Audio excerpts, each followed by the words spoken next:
नमस्कार विद्यार्थियों, आज हम विषय ज्ञान तथा पाठ्यक्रम के अगले टॉपिक ज्ञान के वर्गीकरण के आधार के बारे में अध्ययन करेंगे। इससे पूर्व की कक्षा में मैंने आपको ज्ञान का वर्गीकरण क्या है, उसकी विशेषताएं क्या है, इसके बारे में बताया था। आज हम देखेंगे कि ज्ञान का वर्गीकरण किस आधार पर किया जाता है। जैसा कि मैंने आपको बताया कि ज्ञान बहुत अधिक व्यापक है। ज्ञान की व्यापकता को देखते हुए ज्ञान का वर्गीकरण किया जाता है। तो जिस प्रकार ज्ञान व्यापक है, उसी प्रकार ज्ञान का वर्गीकरण भी एक व्यापक प्रक्रिया है। ज्ञान का वर्गीकरण करते समय हमें बहुत सारी चीजों को ध्यान में रखना पड़ता है। जो अभिभावक होते हैं उनकी विद्यालय व्यवस्था, विद्यालय तथा शिक्षकों से बहुत सारी आकांक्षाएं होती हैं, अपेक्षाएं होती हैं। इन सभी आकांक्षाओं, अपेक्षाओं को पूरा करने का दायित्व एक शिक्षक का होता है। शिक्षक उस पाठ्यक्रम को किस आधार पर पूरा करता है, यह एक महत्वपूर्ण विषय है। तो ज्ञान का वर्गीकरण करते समय हमें कुछ बिंदुओं को, कुछ आधारों को ध्यान में रखना पड़ता है। वो कौन कौन से हैं, इसे हमें कुछ बिंदुओं से स्पष्ट करेंगे। सबसे पहला है दार्शनिक आधार, सेकंड सामाजिक आधार, थर्ड राजनीतिक आधार, फोर्थ प्राकृतिक आधार, फिफ्थ आर्थिक आधार, सिक्स्थ नैतिक आधार, सेवेंथ मानवीय आधार, एट्थ आध्यात्मिक आधार, नाइन्थ सार्वभौमिक आधार, टेंथ धार्मिक आधार, 11th वैज्ञानिक आधार और 12th रचनात्मकता संबंधी आधार। अब हम इसको एक एक बिंदु लेकर स्पष्ट करते हैं। सबसे पहला है दार्शनिक आधार। दार्शनिक आधार को ज्ञान के वर्गीकरण में शामिल किया जाता है। एक विद्यार्थी को प्रकृतिवादी, प्रयोजनवादी, आदर्शवादी ज्ञान की प्राप्ति कराई जाती है। इसलिए कराई जाती है जिससे कि बच्चे का सर्वांगीण विकास हो सके। यदि बालक में इन सभी ज्ञान की प्राप्ति नहीं कराई गई, उसके विकास में मूल्यों की अवहेलना कर दी गई, तो उसका जो ज्ञान है वो घातक सिद्ध हो सकता है। उदाहरण के लिए मान लीजिए कि एक जो बच्चा है उसके ज्ञान में इन सब चीजों को हटा दिया गया, तो वो ज्ञान कैसे घातक सिद्ध हो सकता है। जैसे एक आतंकवादी है, वो अपने ज्ञान का उपयोग गलत दिशा में कर रहा है। ज्ञान उसके पास भी है, लेकिन उसका जो ज्ञान का उद्देश्य है वो क्या है, गलत है। तो ज्ञान का निर्माण करते समय, पाठ्यक्रम का निर्माण करते समय उसमें प्रयोजनवादी, प्रकृतिवादी और आदर्शवादी मूल्यों को सम्मिलित किया जाता है। उसमें दार्शनिक आधार को सम्मिलित किया जाता है। नेक्स्ट है सामाजिक आधार। ज्ञान के वर्गीकरण का आधार सामाजिक होता है। सामाजिक इसलिए क्योंकि मनुष्य एक सामाजिक प्राणी है। एक अभिभावक चाहता है कि मेरा बच्चा यदि विद्यालय जा रहा है तो उसमें सामाजिकता के गुणों का विकास हो, वो समाज में एक अच्छा व्यक्तित्व प्राप्त करे, समाज में उसकी उन्नति हो। तो इसके लिए सामाजिक आधार होना पाठ्यक्रम का जरूरी होता है। क्योंकि यदि बच्चे को सामाजिक मान्यताओं से जोड़ना है, परंपराओं से जोड़ना है, तो प्रारंभ से ही उसे इस प्रकार का ज्ञान दिया जाता है और ये ज्ञान देना शिक्षालय का एक प्रमुख कर्तव्य है। इसलिए ज्ञान के वर्गीकरण के समय सामाजिक आधारों को ध्यान रखा जाता है, जिससे कि बच्चा सामाजिकता की ओर अपना विकास कर सके। अगला बिंदु है राजनीतिक आधार। ज्ञान के वर्गीकरण के समय राजनीतिक आधार एक प्रमुख आधार माना जाता है। उदाहरण के लिए हम जिस देश में रहते हैं वहाँ कौन सी व्यवस्था है, प्रजातांत्रिक व्यवस्था या लोकतांत्रिक व्यवस्था। इस व्यवस्था के अंतर्गत जो शिक्षालय है उनमें किस प्रकार की शिक्षा व्यवस्था होती है। सभी को शिक्षा के समान अवसर उपलब्ध कराए जाते हैं, शैक्षिक अवसरों की समानता होती है, रोजगार प्राप्त करने में समानता होती है और साथ ही साथ शिक्षा के सार्वभौमिकरण के लक्ष्य को स्वीकार किया गया है। तो यहाँ पर राजनीतिक आधार को शामिल किया गया है, जिससे कि हर बच्चे को, देश के हर बच्चे को इस लोकतांत्रिक व्यवस्था में शिक्षा का अधिकार प्राप्त हो सके। नेक्स्ट है प्राकृतिक आधार। मनुष्य का जो संबंध है प्रकृति से शुरू से रहता है, अंत तक उसका संबंध प्रकृति से होता है। इस संबंध में हम प्राकृतिक आधार की अवहेलना नहीं कर सकते हैं। तो ज्ञान के वर्गीकरण में प्राकृतिक आधार को भी सम्मिलित किया जाता है। उदाहरण के लिए मान लीजिए बच्चा जब विद्यालय जाता है तो उसे छोटी मोटी बातों के बारे में बताया जाता है, जैसे पर्यावरणीय शिक्षा जो हमारे यहाँ सभी वर्ग स्तर पर लागू किया गया है। उसमें बच्चों को पर्यावरण के बारे में बताया जाता है, प्रकृति के बारे में बताया जाता है, किस प्रकार से हमें प्रकृति की रक्षा करनी है, उसका संरक्षण करना है, पौधों को नुकसान नहीं पहुंचाना है, पेड़ों को बचाना है। ये सब चीजें बच्चे को शुरू से ही बताई जाती है, शुरू से ही बच्चे को प्रकृति से जोड़ा जाता है, जिससे कि आगे जाकर उसमें ये भावना विकसित हो कि बच्चा किसी प्रकार से अपनी प्रकृति को नुकसान न पहुंचाए। इस प्रकार से ज्ञान के वर्गीकरण में प्राकृतिक आधार को भी सम्मिलित किया गया है। अगला जो बिंदु है हमारा है वो है आर्थिक आधार। आर्थिक आधार आज के भौतिकवादी युग में एक बहुत बड़ी आवश्यकता के रूप में उभर कर आ रहा है।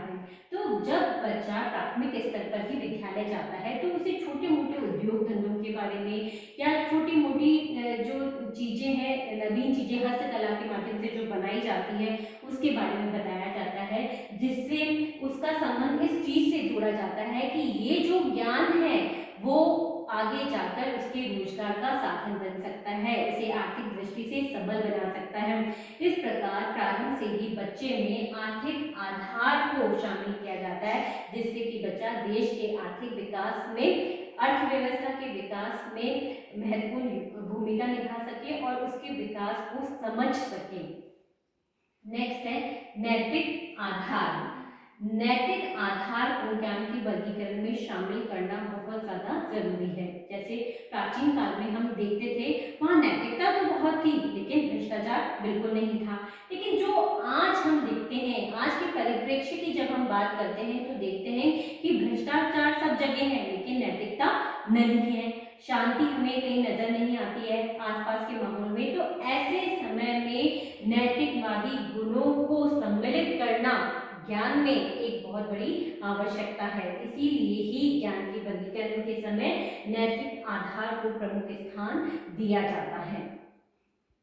इसके लिए बच्चों को छोटी मोटी कहानियां है, कविता है, ये उपलब्ध, छोटी मोटी नाटिका है, ये उपलब्ध कराई जाती है पाठ्यक्रम के माध्यम से, जैसे नैतिक शिक्षा का भी नाम दिया जाता है, जिससे कि बच्चा अपने आप में नैतिक गुणों का विकास कर सके। नेक्स्ट है मानवीय आधार। सबसे पहले हम क्या हैं? मानव हैं। मानव होने के नाते हमें मानववादी गुणों को समझना, मानवतावाद को समझना जरूरी है। इसी के साथ साथ जो ज्ञान का वर्गीकरण है उसमें मनुष्य की आवश्यकताओं को ध्यान में रखा जाता है, उसकी रुचि को, उसके स्तर को ध्यान में रखा जाता है, जिससे कि मनुष्य के लिए बनाए गए ज्ञान की आवश्यकता की पूर्ति हो सके, वो अपनी रुचि के अनुसार अपना विकास कर सके, अपनी रुचि के अनुसार अपने विकास के अवसर उपलब्ध करा सके। इसी के साथ साथ हम अभी बात कर रहे थे मानवतावाद की। तो यदि मनुष्य सबसे पहले ये समझ जाएगा कि वह मनुष्य है और किसी भी दूसरे मनुष्य को उसे नुकसान नहीं पहुंचाना है, तो जो ये हम आसपास आतंकवाद की स्थिति देखते हैं, एक दूसरे को परेशान करना या एक दूसरे को नुकसान पहुंचाना है, ये सब चीजें इस दृष्टिकोण के आधार पर खत्म हो जाएगी। लेकिन आवश्यकता इस बात की है कि हम वर्गीकरण के आधार में तो इसको शामिल कर रहे हैं, लेकिन जीवन में इसे कितना हम अपना रहे हैं। नेक्स्ट है आध्यात्मिक आधार।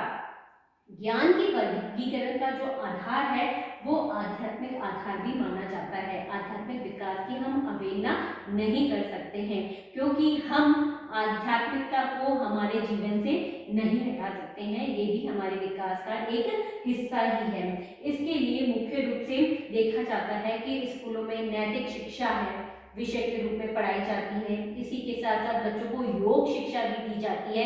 इन सब का संबंध किससे है? आध्यात्मिकता के विकास से है, जिससे कि मनुष्य के चारों ओर सकारात्मक वातावरण बने और उसे चारों ओर अच्छा पॉजिटिव वातावरण उपलब्ध हो, जिससे कि बच्चे का सर्वांगीण विकास हो सके। नेक्स्ट है सार्वभौमिक आधार। अब ये जो है सार्वभौमिक शब्द, जिससे आप इसके शब्द से ही समझ जाएंगे कि सार्वभौमिकता मतलब सभी के बारे में सोचना, सभी चीजों को शामिल करना, ये क्या है, सार्वभौमिकता है। तो सार्वभौमिक आधार के अंतर्गत हम ये देखते हैं कि हम बच्चे को किस प्रकार से ऐसा ज्ञान प्रदान करें जिससे कि वो सार्वभौमिकता को समझे। जैसे सर्वजन हिताय है, सर्वजन सुखाय है, अंतर्राष्ट्रीय स्तर का विकास करना है, अंतर्राष्ट्रीय सद्भावना है, ये सब चीजें इसके अंतर्गत आती हैं। और बच्चे को इन सब चीजों के बारे में शुरू से धीरे धीरे उसकी आदत में ये सब चीजें डेवलप की जाती है, जिससे कि बच्चा आगे जाकर इन सब चीजों को अपने व्यवहार में ला सके। नेक्स्ट है धार्मिक आधार। ज्ञान के वर्गीकरण के समय धार्मिक आधार को भी ध्यान में रखा जाता है, क्योंकि धर्म का संबंध हमारे जीवन से होता है, चाहे वो कोई भी प्राणी हो, किसी न किसी धर्म से उसका संबंध होता है, तो हम इस आधार की अवहेलना नहीं कर सकते हैं। लेकिन यहाँ एक बात पर विशेष रूप से जोर दिया जाता है कि आपको अपने ज्ञान का विस्तार इस तरीके से करना है कि आप धर्म का अंधानुसरण न करें, धर्म की जो अच्छी अच्छी बातें हैं उसे ग्रहण करें, उसका प्रचार प्रसार करें, लेकिन उसमें इतने अंधे न हो जाएं कि आप स्वयं का या किसी दूसरे व्यक्ति का नुकसान कर बैठें। नेक्स्ट है वैज्ञानिक आधार। ज्ञान के वर्गीकरण में वैज्ञानिकता को भी सम्मिलित किया गया है। वैज्ञानिकता को सम्मिलित करने का एक मुख्य उद्देश्य ये है कि आधुनिक युग में हम विज्ञान विषय से अछूते नहीं रह सकते हैं, इसलिए वैज्ञानिक तथ्यों को हमारे ज्ञान में शामिल करना बहुत ज़्यादा ज़रूरी हो जाता है। उदाहरण के लिए हमने अभी बात की थी सामाजिकता की। अब सामाजिकता में हम क्या करते हैं, अपनी कुछ परंपराएं होती है, अपने कुछ विश्वास होते हैं, मान्यताएं होती है, उसे आगे बढ़ाते हैं। लेकिन यहाँ हमें वैज्ञानिक आधार ये सिखाता है कि आपको किसी भी प्रकार का अंधविश्वास नहीं मानना है, रूढ़िवादी परंपराओं को आगे नहीं बढ़ाना है। स्वस्थ जो परंपराएं हैं, जो समाज को किसी भी प्रकार का नुकसान नहीं पहुंचाती है, उन्हीं परंपराओं को आगे अग्रसर करना है। वैज्ञानिक निष्कर्षों, तथ्यों को अपने ज्ञान का आधार बनाना है, जिससे कि सही दिशा में मानव का विकास हो सके। लास्ट पॉइंट है सृजनात्मकता संबंधी आधार। ज्ञान के वर्गीकरण के समय सृजनात्मकता संबंधी आधार को शामिल किया जाता है, ध्यान में रखा जाता है, क्योंकि जो सृजनात्मकता है, जो सृजनशीलता है, उससे क्या होता है, नवीन ज्ञान का निर्माण होता है, नई चीजों का निर्माण होता है, नई चीजों का सृजन होता है।